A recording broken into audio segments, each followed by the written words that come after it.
That's my only son. And I'm gonna miss it. Grandma.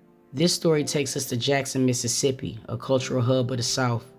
It is named after General Andrew Jackson, who was a war hero and a U.S. president. Also nicknamed the City of Soul, Jackson is known for its history, art, music, and natural beauty. Adding to that population would be registered nurse Carlos Collins, whose life was cut too short by the hands of an obsessive ex. The thing that makes this story so heartbreaking is he followed all the proper protocol. He went to Jackson's department to get help, and in my personal opinion, I feel like the state of Mississippi and the police department failed him. 25-year-old Carlos Collins was murdered early Tuesday morning, heading back to his apartment after work. Police say they are looking for Marcus Johnson, a former Jackson police officer. A crowd of Collins' family and friends gathered outside the scene as they got the awful news this morning. And emotions were high. They say Collins had multiple restraining orders against Johnson for several months. Everyone has multiple Ring cameras. His friends, they live here too. He's always lurking around, prowling around. You put a Ring camera on a vacant apartment watching him. That's like obsession. That's a problem. Police said 25-year-old Carlos Collins was unalived at the Tapestry Northridge Apartments on Parkway Drive near Old Canton Road. Collins was a registered nurse from Yazoo City. He had filed many complaints against ex-boyfriend Marcus Johnson, who was a former Jackson police officer who was terminated in 2013. After breaking it off with Marcus, he would do a lot of weird things, a lot of stalking things, like sitting outside his home like in this particular clip. It's very sad because many people had him on many different Ring cameras. He would even set up Ring cameras to keep an eye on Collins, which is really disturbing behavior. And I feel like the law should have protected him, and they failed him multiple times. The family says Collins was taken too early as he was pursuing to further his education in the medical field. Collins took after his mother, Ashla Hudson, in becoming a registered nurse at the Baptist Medical Center. When he graduated high school, he wanted to go follow in my footsteps.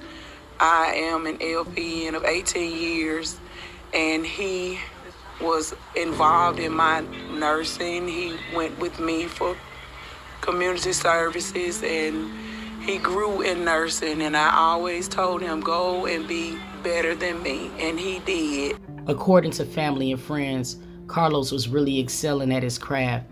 When he was younger, he would go to work with his mother, an established LPN, and it was there that he found a passion in helping people. Everybody who knew Carlos said that he was one of the sweetest people that they ever met. Like he would literally give you the shirt off his back. The circumstances surrounding his death are deeply distressing. He succumbed to a gunshot wound, and an axe was also used during the incident.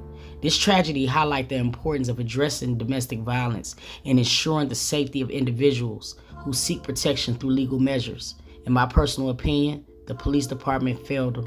Hudson says her son was compassionate and loved taking care of the sick. She says he was also a family man and would do anything in his capacity to help them out. He always wanted us to be okay. He made sure that we had what we needed. He made sure that if it was in his will, he would make sure that his family was taken care of. 33-year-old Marcus Johnson was a former police officer. In a separate incident in 2014, Johnson was arrested and charged with impersonating an officer near some apartments near Jackson State University. Johnson wrote a fake citation to a female student, according to the Clarion Ledger, and the victim said Johnson then tried to hook up with her in order to avoid the ticket. Officers said that Johnson was in possession of a stolen JPD radio and an old ticket book. Johnson also used the current officer's badge number in the incident. 22-year-old Marcus Johnson is facing police impersonation charges, but according to JPG, he used to be a real cop. Is this a violation of the public trust?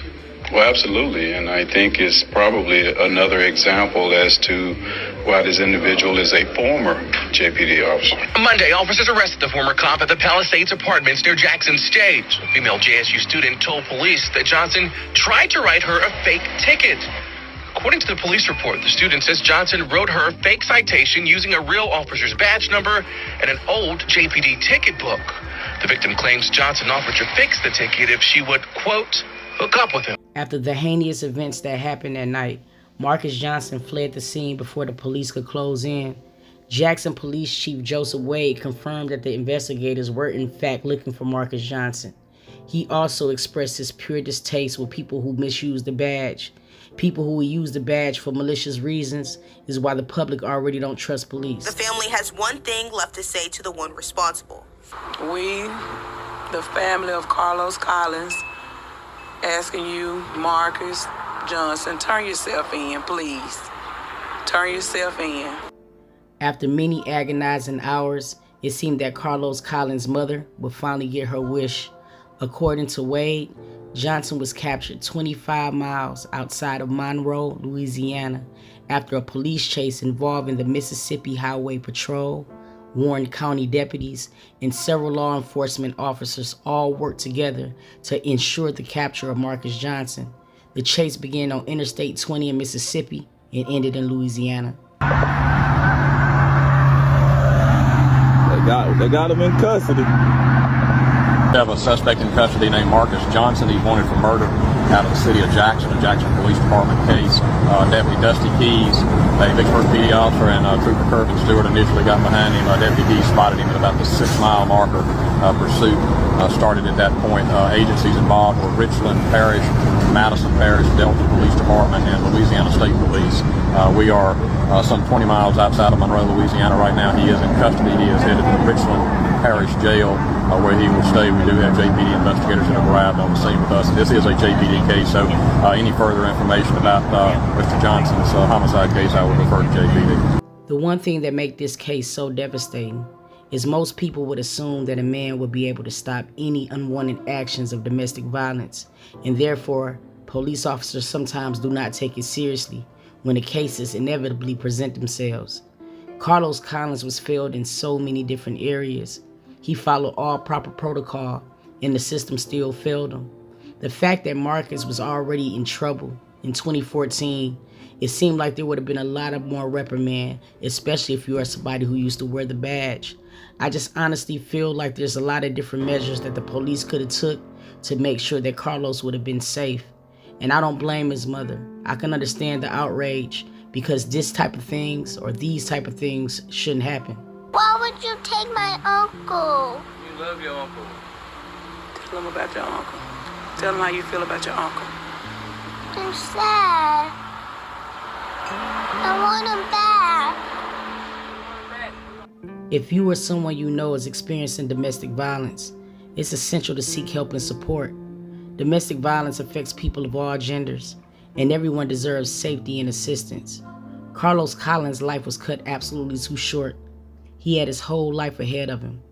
Rest in paradise to Carlos Collins, and I hope his family and his friends find peace.